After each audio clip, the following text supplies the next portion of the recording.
Présidentielle 2026, quelle préparation des organisations citoyennes pour renforcer la participation des électeurs aux urnes? Mesdames et messieurs, vous êtes bien sûr dans la rubrique L'invité. À quelques jours de l'élection présidentielle au Bénin, la mobilisation des électeurs apparaît comme un enjeu central pour la vitalité démocratique. Dans ce contexte, les organisations citoyennes jouent un rôle clé dans la sensibilisation, l'information et l'encadrement des populations. Mais concrètement, quelles actions sont menées sur le terrain et avec quel impact sur la participation électorale? Pour en parler ce matin, nous recevons M. Philippe Dansou, président national du réseau des ambassadeurs du vote. Bonjour M. Philippe Dansou et merci d'être avec nous. Bonjour Mireille, bonjour à toutes et à tous les téléspectateurs de télé. Alors, avant d'aborder les actions concrètes, intéressons-nous au contexte global, à l'approche bien évidemment de l'élection présidentielle. Quel regard portez-vous sur le niveau de mobilisation citoyenne au Bénin? Merci. Vous savez que dans notre pays, le Bénin, il fut un temps où il y a plusieurs partis politiques. Les partis, il y a même des candidats par département. Et là, quand il y a élection présidentielle, il y a la ferveur. Parce que chaque département est animé.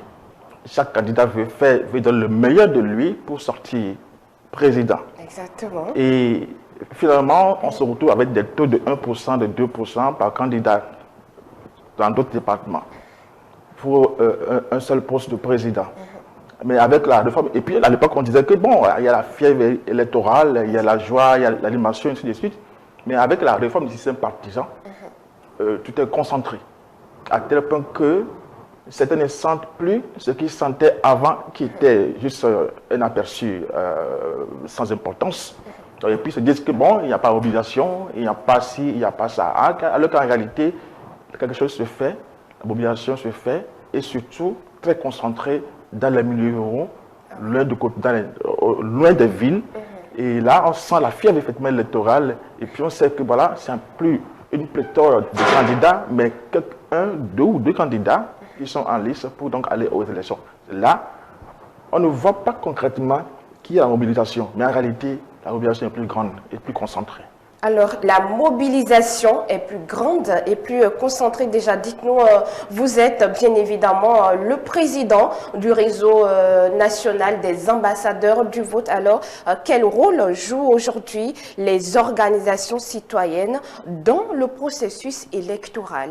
Vous savez, en 2011, le taux de participation aux élections présidentielles était de 82%. En 2016, ce taux est passé à 66% et en 2021 à 50-63%. Cela voudra dire que de 2011 à 2021, 34,19% des Béninois ont perdu le goût du vote. Et vous allez voir par rapport à ces élections, particulièrement, le thème de campagne, c'est le fort taux de participation. C'est-à-dire qu'il y a un enjeu et il y a quelque chose d'inquiétant qu'il faut corriger. Et nous, en tant que membres de la société civile, notre rôle est de d'abord sensibiliser pour la paix, contribuer à redonner aux Béninois le goût et la valeur de l'engagement électoral. Et c'est ça qui nous pousse à faire des sensibilisations de proximité, à aller vers la population pour leur dire voilà ce qu'il faut faire, il y a vote, il ne faut pas vous décourager, on les écoute pour voir ce qu'ils ont comme problème, parce que la plupart sont découragés par rapport à ce qui se passe. Ils disent, bon, ils ont leur raison, mais avant de convaincre quelqu'un, il faut d'abord lui dire qu'il a raison. Exactement. Lui expliquer maintenant le bien fondé, et l'amener donc à se rallier pour être dans les rangs, comme on dit. Absolument. Alors, entrons à présent dans le concret avec votre organisation, comme je le disais, le RAV. Que peut-on comprendre concrètement? Particulièrement avec RAV, le réseau des ambassadeurs du vote, notre mission pour ces élections est deux missions. Sensibiliser pour le droit de vote, sensibiliser pour les élections apaisées. Et ces deux missions tournent autour de 3 ou 4 points. D'accord. Nous avons fait un constat. Le constat est qu'il y a eu des transferts d'un bureau de vote à un autre par rapport aux élections législatives et communales. Les gens ont mis des millions pour faire ce transfert, pour se déplacer, pour aller voter. Et ceux qui les ont invités à venir voter pour eux dans leur circonscription électorale, ils ne sont plus prêts aujourd'hui à leur dire, voilà, voici encore le moyen pour revenir voter. Cela voudra dire quoi?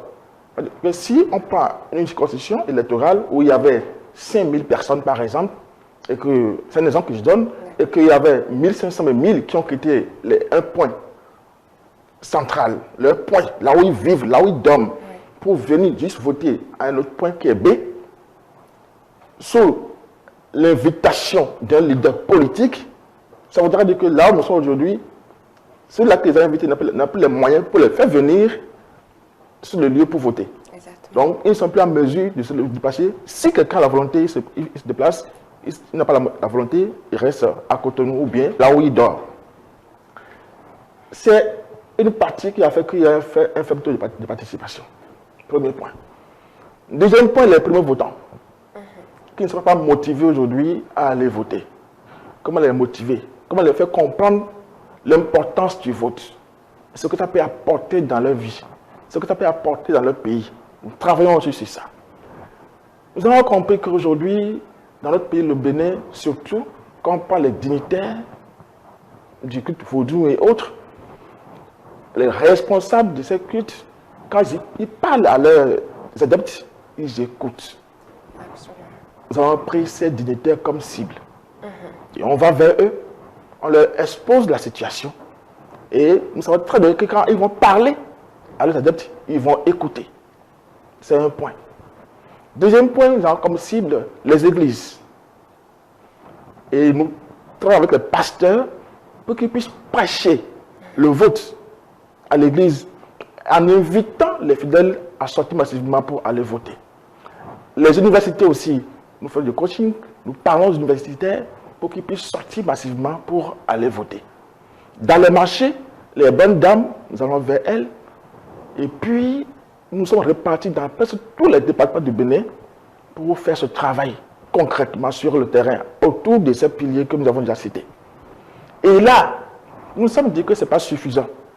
Il vaut mieux carrément signer un partenariat avec ces entités, ces communautés à forte potentialité humaine, afin de les convaincre à savoir que ce qui se fait, c'est du concret. Exactement. Les mosquées, nous travaillons aussi avec les mosquées, avec les imams, pour qu'au moins à chaque instant, ils puissent rappeler aux fidèles le goût et l'engagement électoral. Et ce que nous faisons concrètement sur le terrain.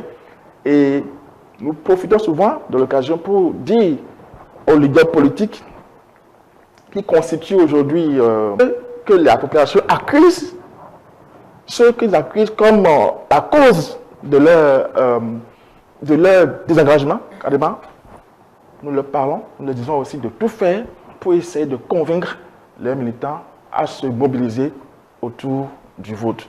Donc, c'est cette expérience que nous faisons de proximité nous permet aujourd'hui d'aller au fin fond du Bénin, dans le Bénin intérieur, pour dire que le vote est un devoir citoyen.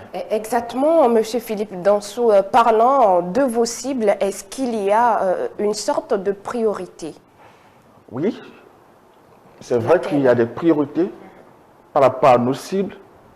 Vous savez qu'aujourd'hui, il y a beaucoup de femmes au Bénin. Elles sont nombreuses. Absolument. Et beaucoup sont celles-là qui n'ont plus envie d'aller voter. Et qu'est-ce qui justifie concrètement cet état de choses? Quand vous vous rapprochez de ces femmes pour leur demander, pour poser la question, écoutez, à chaque fois qu'il y a élection dans le pays, nous sommes les plus utilisés. Pour les meetings, pour tout ce qu'il y a autour. Absolument.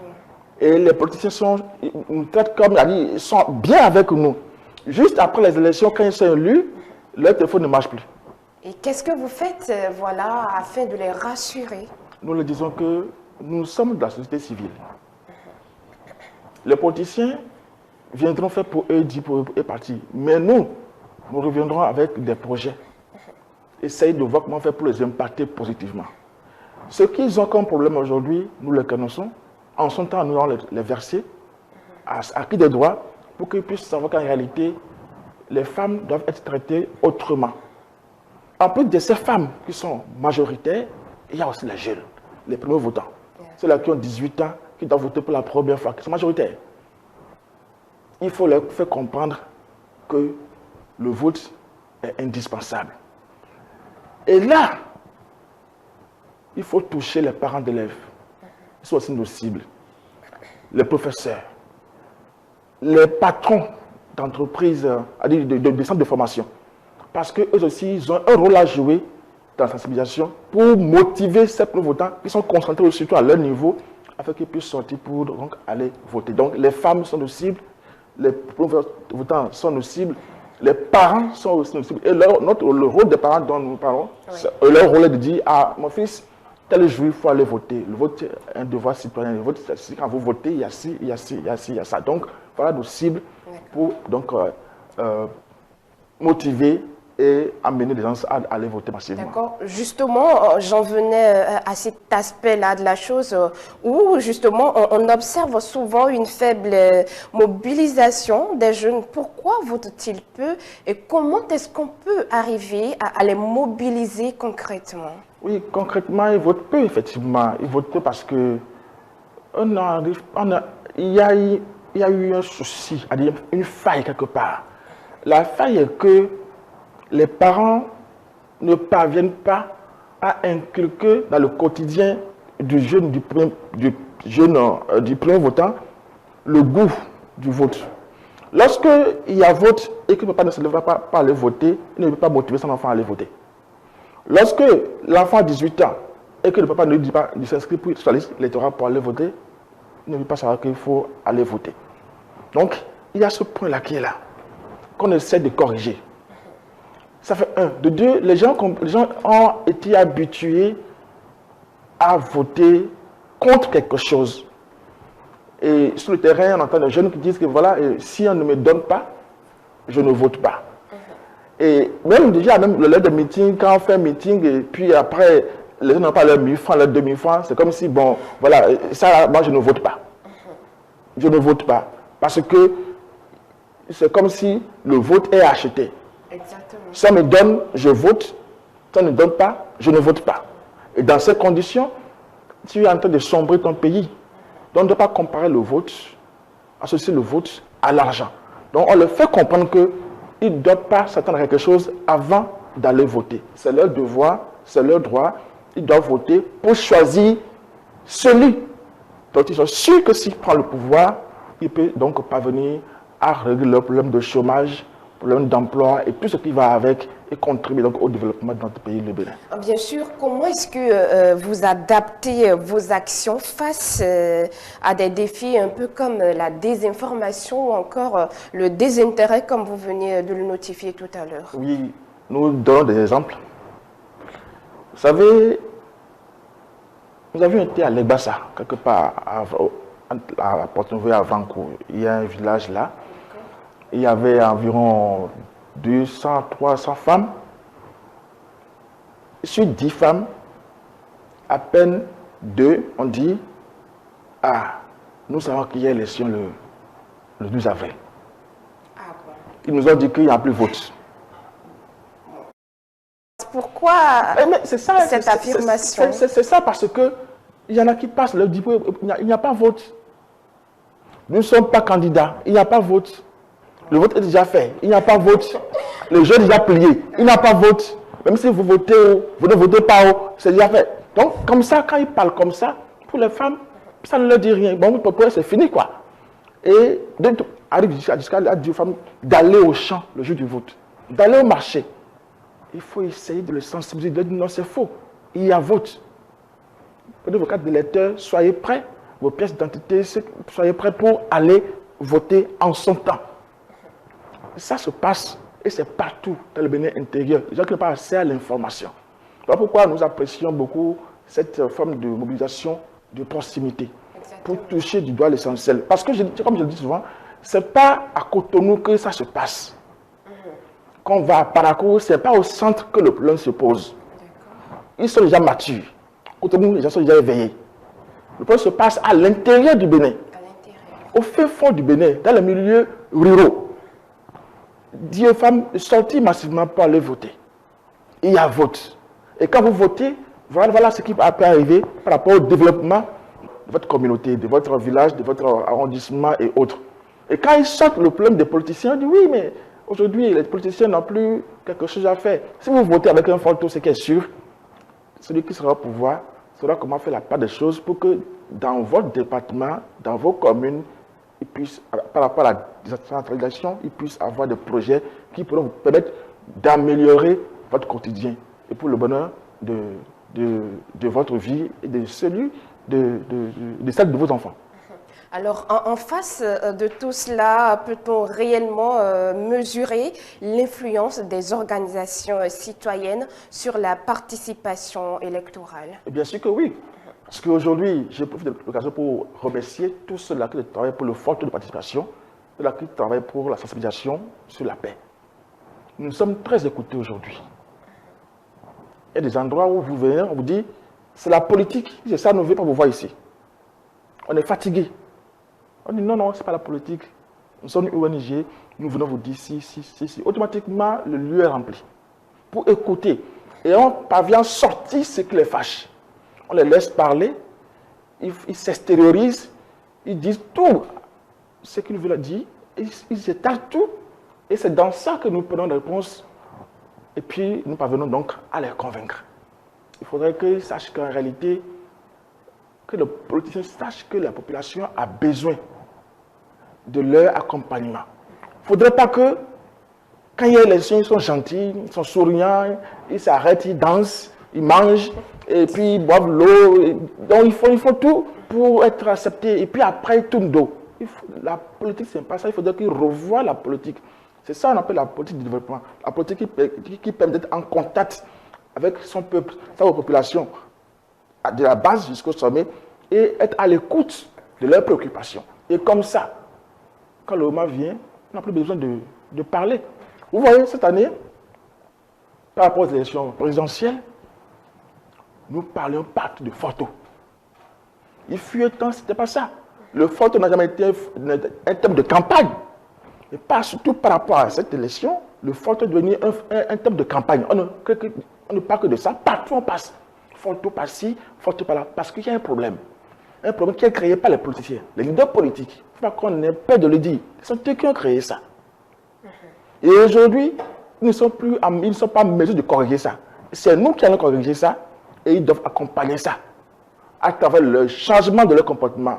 Monsieur le député, mesdames les maires et autres, monsieur le conseiller et autres, soyez à l'écoute de vos populations.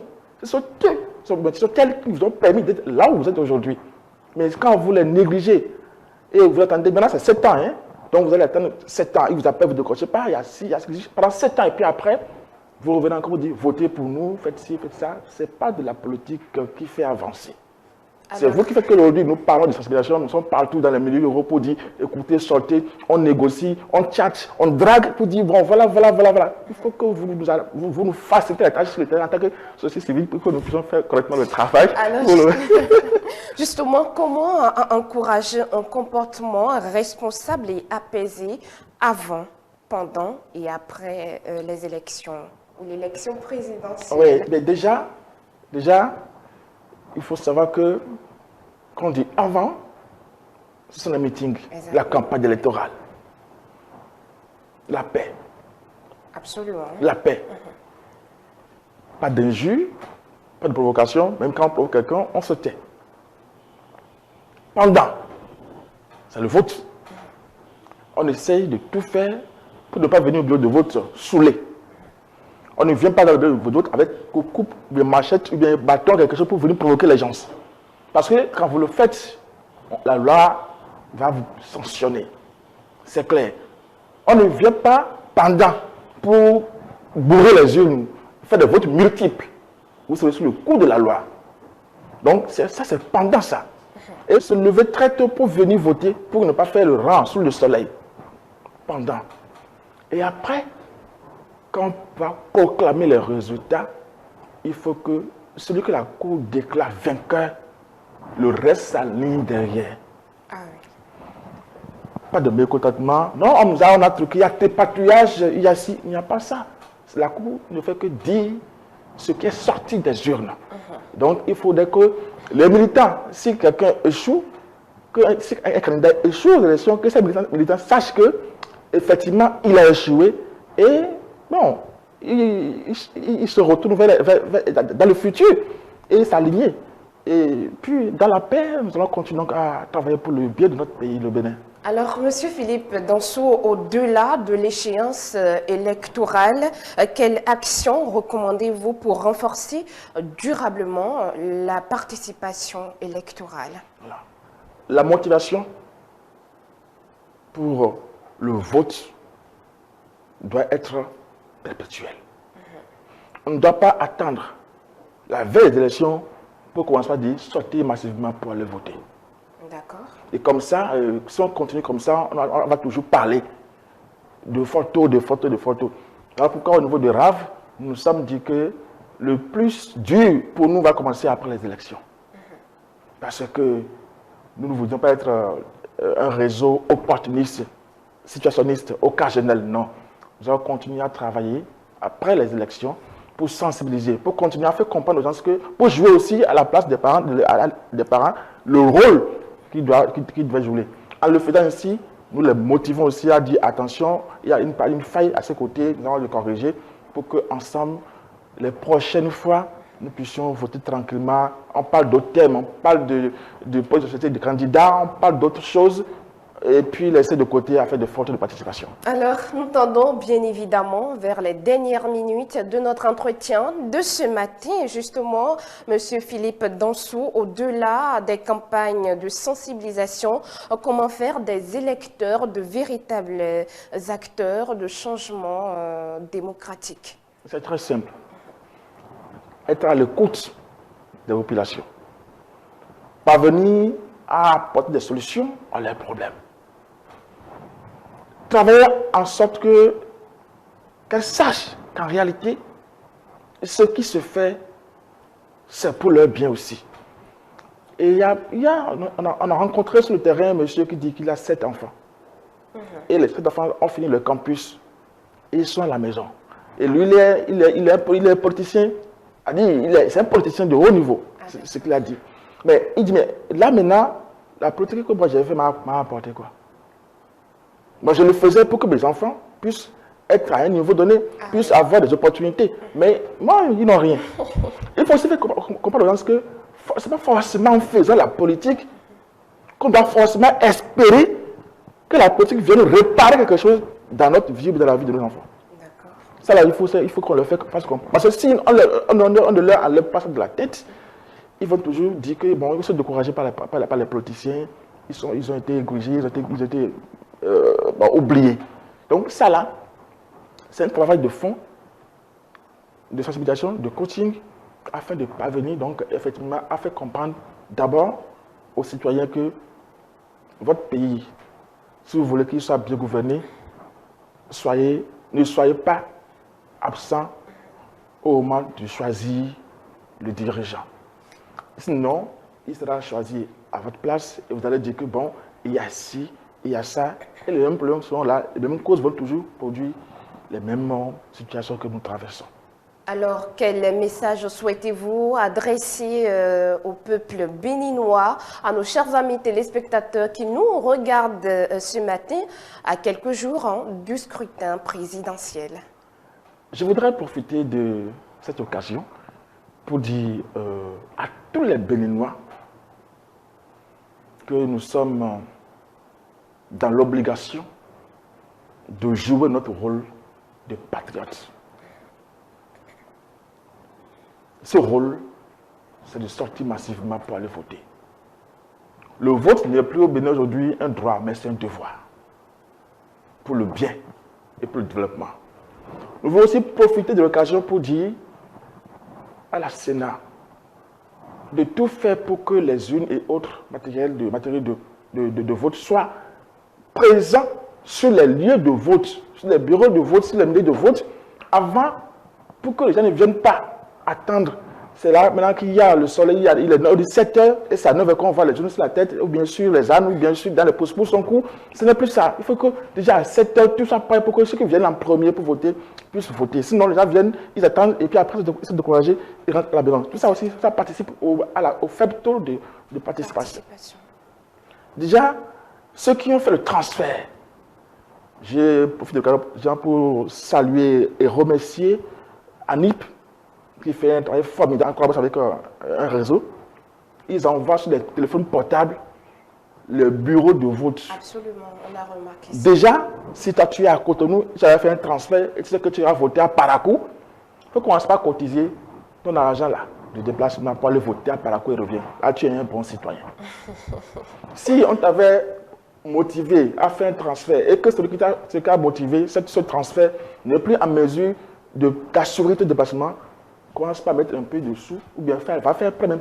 C'est pour ton bien, c'est pour ton pays, pour te déplacer juste pour aller voter. Et là, tu seras fier d'avoir contribué, donc effectivement, à quelque chose de bon pour ton pays.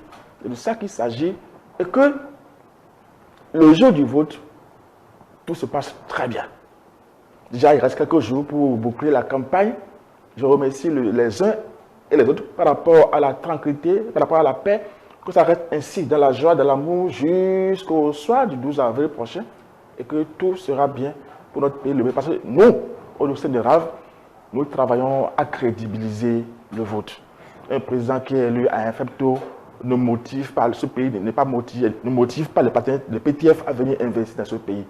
Nous avons commencé ce travail avec nos propres ressources. C'est un travail patriotique et nous voudrions bien que tous les Béninois s'engagent dans le sens là pour que au soir du 12 avril, nous puissions avoir un fort taux de participation. Et ce qui est sûr, vous aviez écouté le projet de société de chaque candidat, vous allez donc effectivement en profiter quand tout sera très très bien. Et ensemble, nous serons là à parler, à dire ce qui ne va pas pour que ça soit corrigé. Parce que ceux qui seront à la tête de notre pays, le Bénin, ont aussi besoin de côté nous autres pour améliorer la gouvernance au grand bonheur des filles et fils de notre pays, le Bénin. Alors, merci beaucoup, Monsieur Philippe Danso, d'avoir répondu présent à notre invitation. Je rappelle que vous êtes le président national du réseau des ambassadeurs du vote RAV. Alors, chers amis téléspectateurs, le thème de notre entretien ce matin, présidentielle 2026, quelle préparation des organisations citoyennes pour renforcer la participation des électeurs aux urnes. Vous avez certainement en pris bonne note de l'essentiel, un échange important qui rappelle que la participation citoyenne reste un pilier essentiel de toute démocratie. C'était l'invité de la matinale. Merci de nous avoir suivis.